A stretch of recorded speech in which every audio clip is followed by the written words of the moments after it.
Eu morri por 6 minutos exatos, e o que vi do outro lado transformou 40 anos de poder religioso em cinzas. Eu era o homem no topo, aquele que decidia quem era salvo e quem era maldito. Mas descobri, da forma mais aterrorizante possível, que eu não servia a Deus. Eu era apenas um carcereiro de almas. O que vou revelar agora nunca foi dito em nenhum altar e pode ser a única chave para a sua libertação espiritual. Se você já se sentiu esmagado pelo sistema religioso, preste muita atenção, porque estou aqui para confessar como ajudei a construir a prisão onde você talvez ainda esteja trancado. Eu achava que servia ao Deus Altíssimo, mas agora percebo que era apenas um carcereiro de almas, um cúmplice do silêncio que destruía vidas em nome da honra da instituição. Minhas mãos, que antes ungiam, também ajudaram a abafar o grito dos feridos, e essa culpa me persegue como uma sombra implacável. Peço que compartilhe este vídeo para que outros não caiam nas mesmas armadilhas que eu ajudei a construir. A maior ferida não foi o julgamento público, mas a perda irreversível dentro da minha própria casa, um preço alto que o legalismo cobrou cruelmente da minha família. Enquanto eu protegia estatutos e doutrinas humanas, perdi o que havia de mais sagrado. E essa cicatriz só para de doer quando é exposta à luz. Eu sacrifiquei o amor real no altar de um Deus que eu mesmo fabriquei com regras impossíveis. Há 3 anos, meu coração parou por 6 minutos exatos, numa mesa de cirurgia fria, e o que vi do outro lado transformou o meu legado sagrado em cinzas. Ali, despojado de títulos e cargos, eu era apenas um homem nu diante da verdade absoluta, sem coroas de papelão para me proteger. O Cristo que encontrei não habitava nos templos luxuosos que eu administrava, mas na misericórdia que eu neguei aos outros. Preciso contar sobre o pior episódio da minha vida, algo que escondi por décadas e que envolve o rosto de alguém que eu expulsei da igreja injustamente. Aquele dia ainda queima na minha memória, uma noite em que a lei venceu a graça e o meu orgulho selou o destino de uma ovelha perdida. Fique comigo, pois revelarei cada detalhe sombrio desse evento que mudou tudo o que eu acreditava sobre Jesus. Minhas costas já não suportam mais essa carga sozinho e sinto que o fôlego está me deixando. Mas não partirei sem antes denunciar o legalismo sistêmico. A urgência de dizer a verdade agora é o que me mantém vivo, pois o tempo é um luxo que eu não possuo mais. Se eu, um carrasco do sistema, finalmente achei a graça, será que você também não pode encontrar o caminho de volta para casa? Eu nasci entre bancos de madeira e o cheiro de inários antigos, acreditando que a santidade era uma escada de mármore que eu deveria subir. Minha juventude foi forjada no fogo de uma disciplina cega, onde o temor a Deus era confundido com o pavor de desapontar os líderes.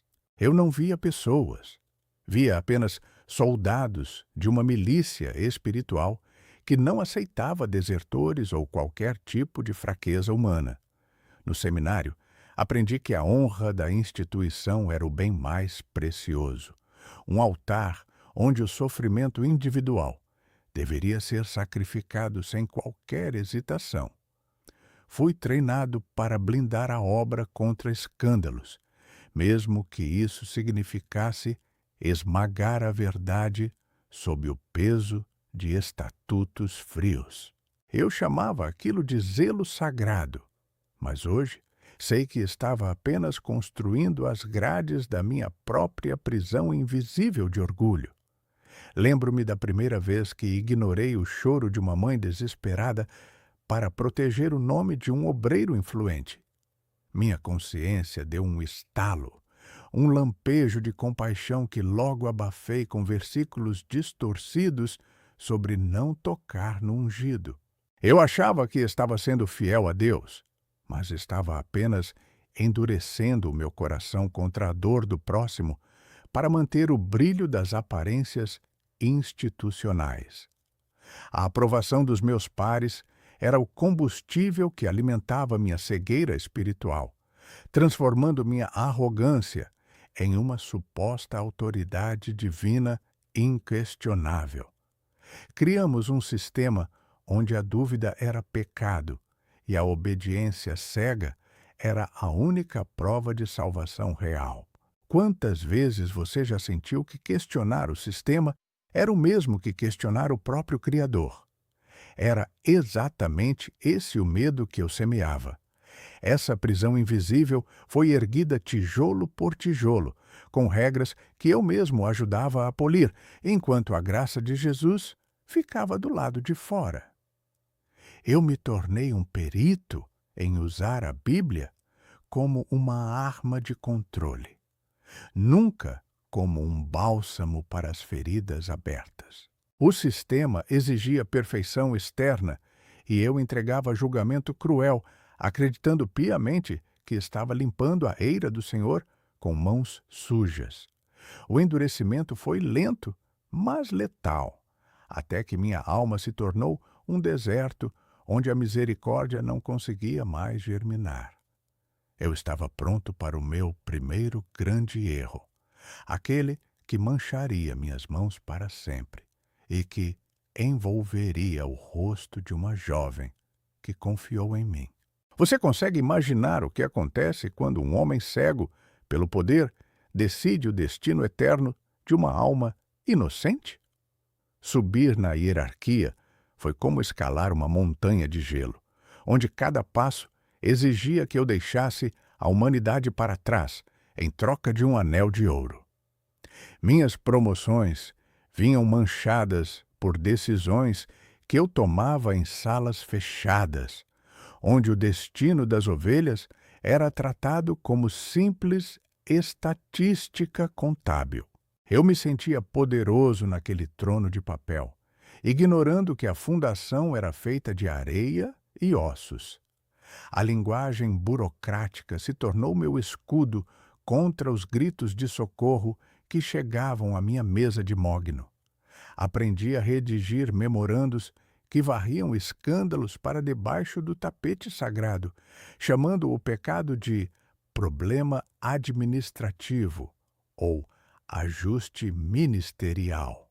Naquelas reuniões secretas, eu ouvi algo que nunca contei a ninguém, uma confissão de um superior que me fez tremer, mas escolhi o silêncio para proteger a minha carreira. Minha devoção cega à instituição cavou um abismo intransponível dentro da minha própria casa, afastando meu filho de mim para sempre. Enquanto eu pregava sobre a família cristã perfeita, eu sacrificava os meus no altar de um Deus corporativo que não aceitava nada menos que a alma.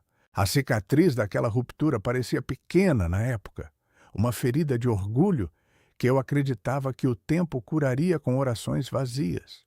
A culpa começou a dar sinais físicos, uma queimação constante no peito que nenhum médico conseguia diagnosticar com precisão terrena. Minhas mãos tremiam ao assinar as cartas de exclusão de pessoas que só precisavam de um abraço, não de um julgamento frio.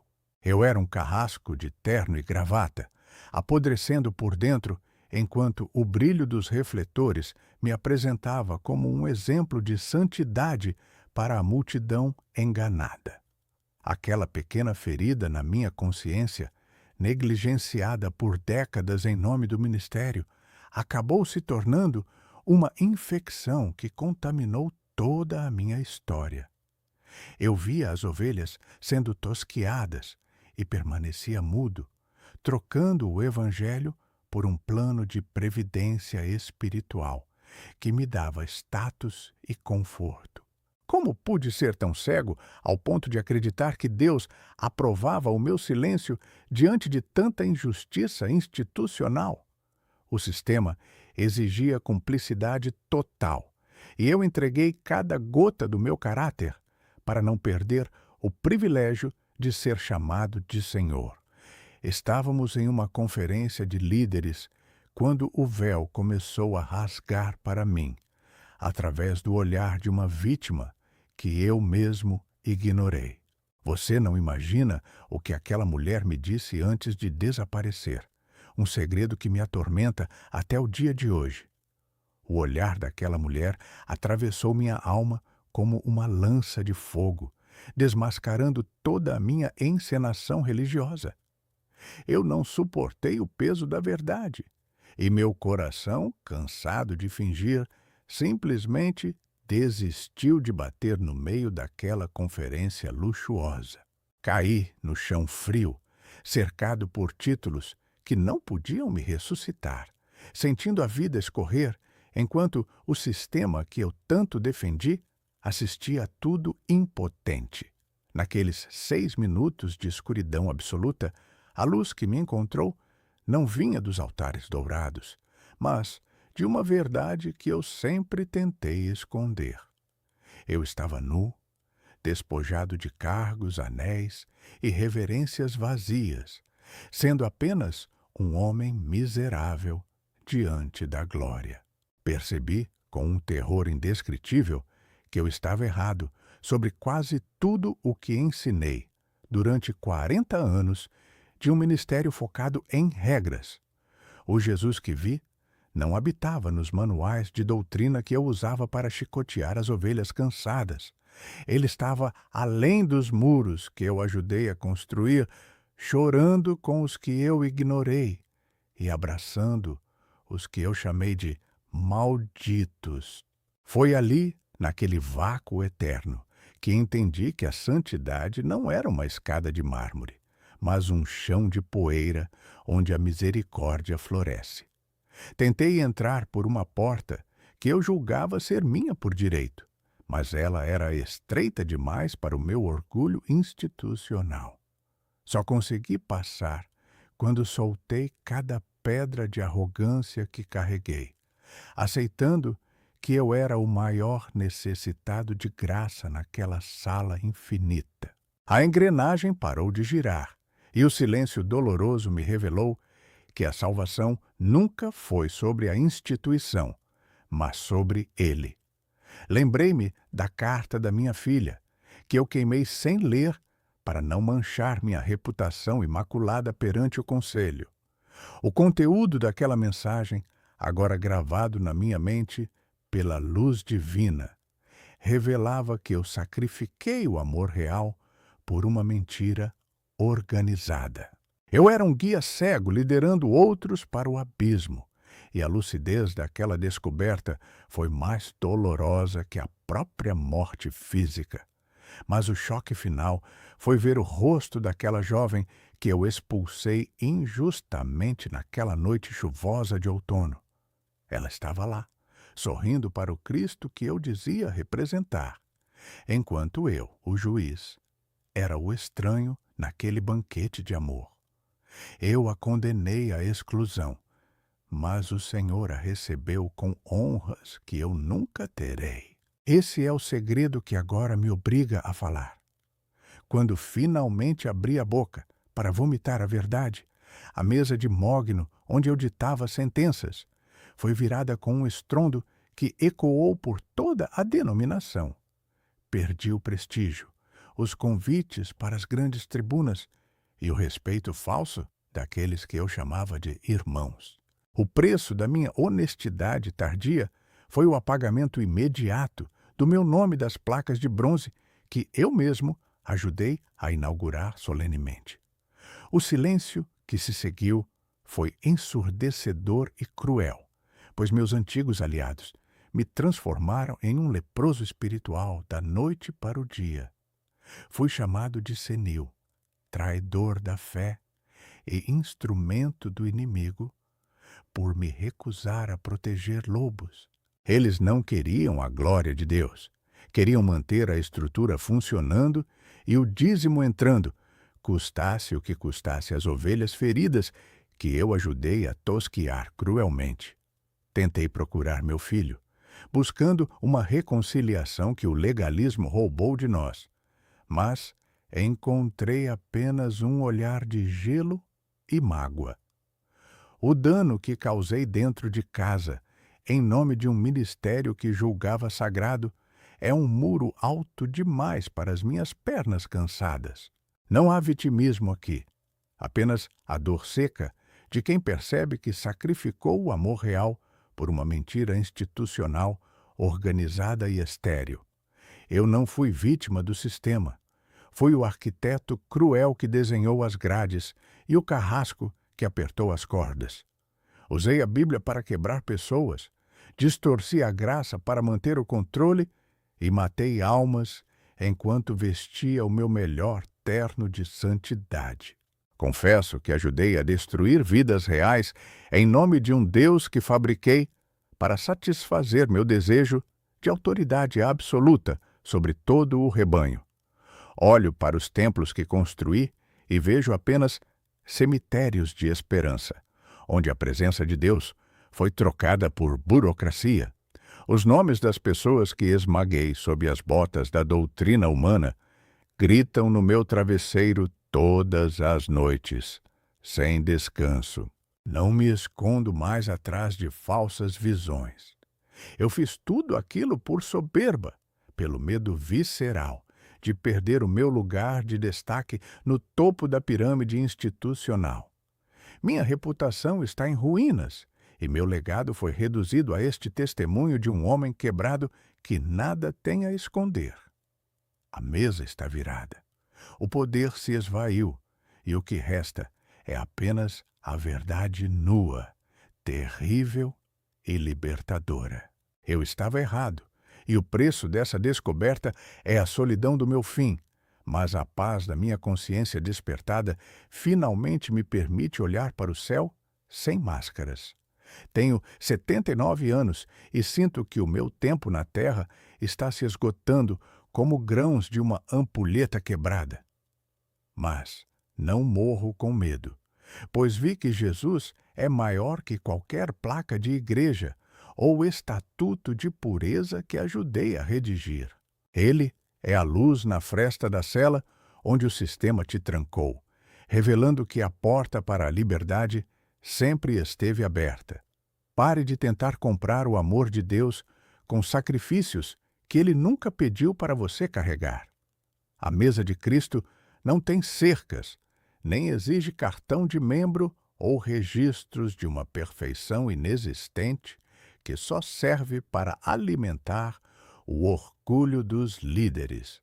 Identifique agora o medo religioso que te impede de dormir e entregue-o ao Pai, pois Ele te aceita exatamente como você está.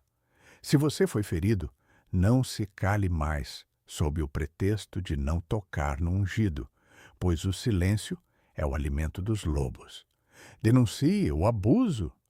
Busque ajuda fora dos muros que te sufocam e reconcilie-se com quem você ama, enquanto ainda há fôlego. Não cometa o erro que eu cometi, sacrificando a sua vida real no altar de um Deus corporativo estéril. Eu juro pela minha alma que ainda há saída e esperança real fora dessa estrutura opressora que roubou a sua paz. Comente sua dor. Compartilhe este vídeo para alcançar outros que sofrem em silêncio e fuja das correntes do legalismo para encontrar o Cristo verdadeiro. O meu tempo acabou, mas o seu está começando agora. Fuja do sistema. Encontre Jesus, pois ainda existe vida.